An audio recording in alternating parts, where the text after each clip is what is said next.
got involved in something he had no business handling.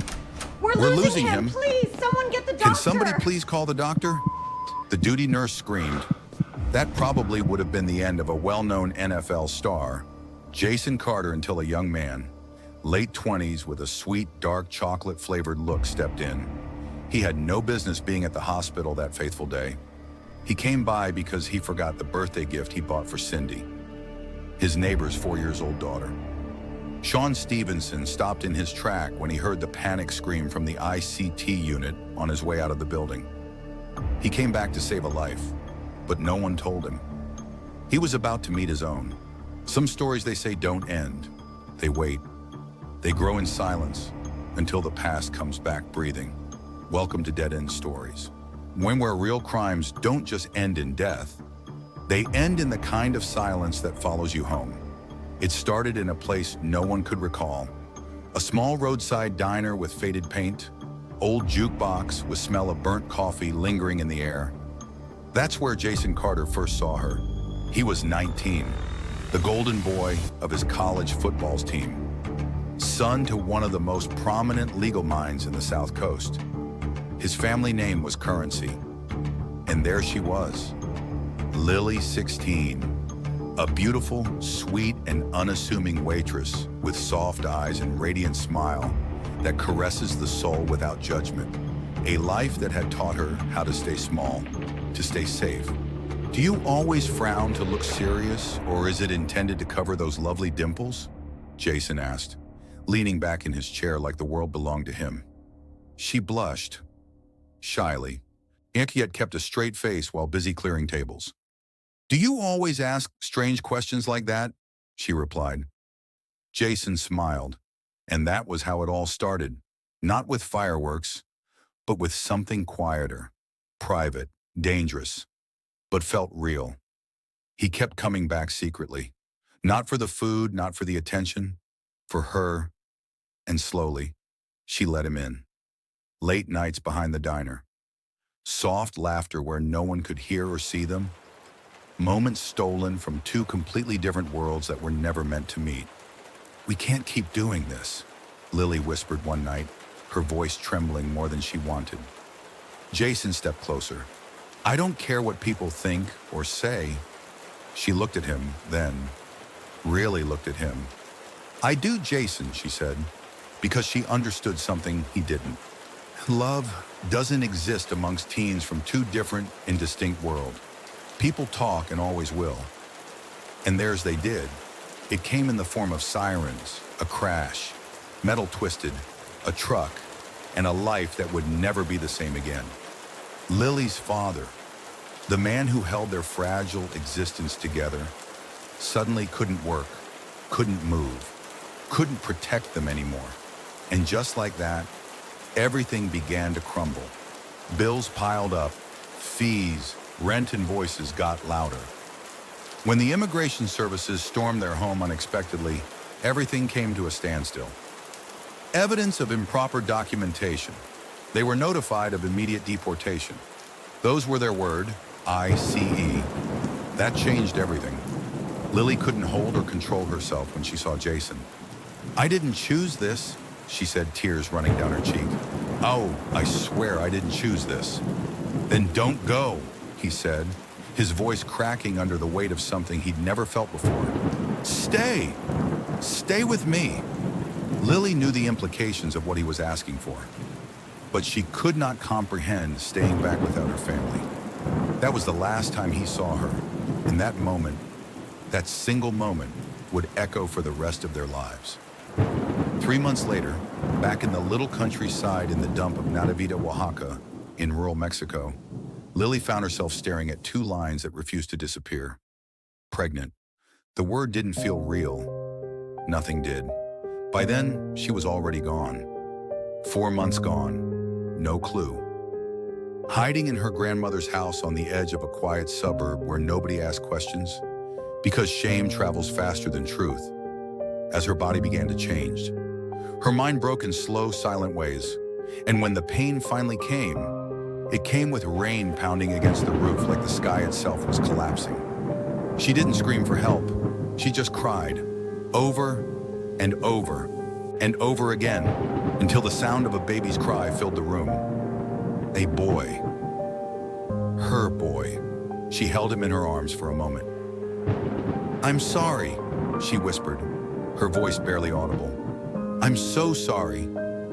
And then she let him go. Not because she didn't love him, but because she loved him too much to let him suffer the life she was trapped in. The papers were signed, and the child was taken. And as they took him away, something inside her never came back. Jason tried to find her at first. Calls that went unanswered.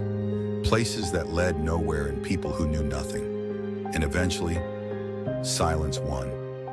He buried it. He buried himself into football, in fame, in a life that looked perfect from the outside but felt empty when no one was watching. Lily didn't move on. She couldn't. Years of grief turned into something darker, something heavier, something that slowly erased pieces of her until she became a shadow of the girl she once was.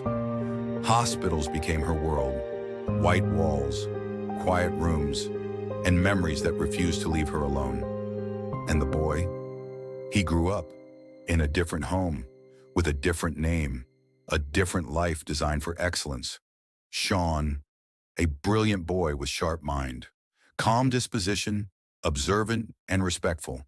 The kind of person who understood pain without ever knowing why.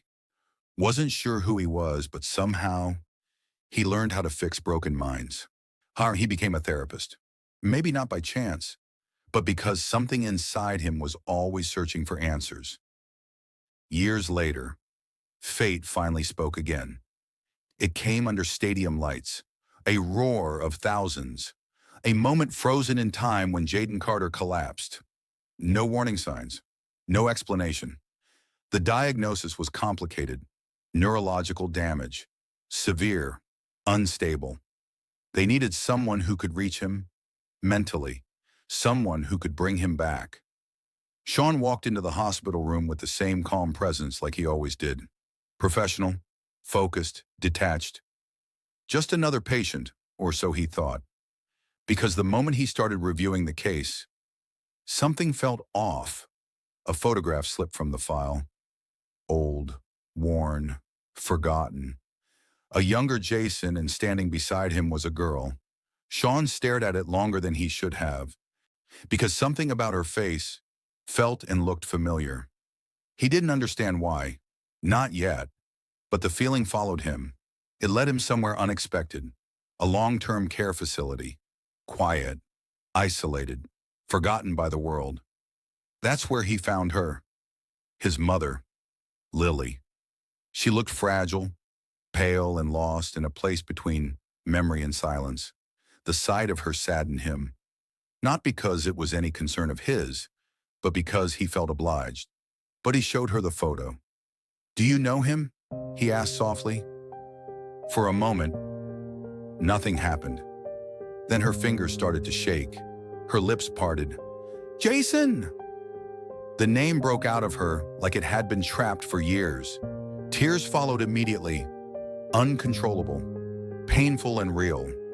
And then she looked at Shawn, not as a stranger, but as something interesting, something deeper, concern. Her eyes widened. "Your eyes?" He felt it then. The shift, that moment where the world starts rearranging itself in ways you can't control.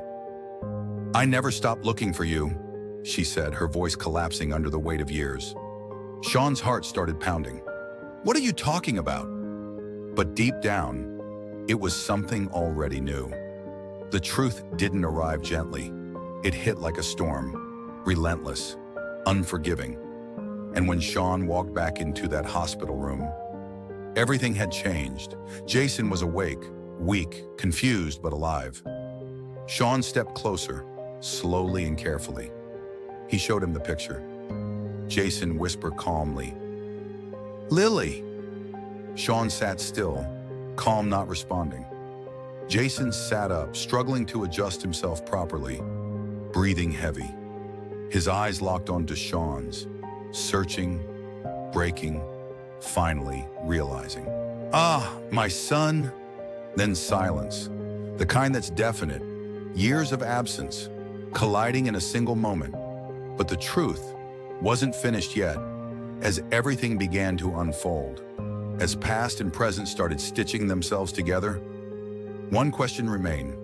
Shawn stood there, caught between two lives, two truths, two identities.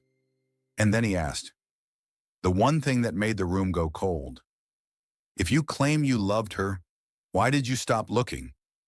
Jason didn't answer immediately. His expression changed, not with guilt. Neither was it pain. Something else, darker, something hidden. And when he finally spoke, his voice wasn't weak anymore. It was steady and controlled. I didn't stop. A pause, just enough to make your heart drop. I was told to. Shawn frowned. Told? By who? Jason's eyes shifted, not to Shawn, but to the door, as if even now, someone might be listening. Then he said something that changed everything, something that didn't just rewrite the past, but threatened the future. They said if I ever found you, neither of you would live long enough to regret it. Silence, cold, heavy, dangerous. And just like that, the story wasn't about love anymore. It was about something else, something bigger, something far more terrifying. Because now, it wasn't just about what was lost. It was about who made sure it stayed that way and why. If you're still there, let us know where you are watching from. We would also appreciate your thoughts in the comment section. Subscribe to Deadens Stories for more thrilling and exciting crime stories.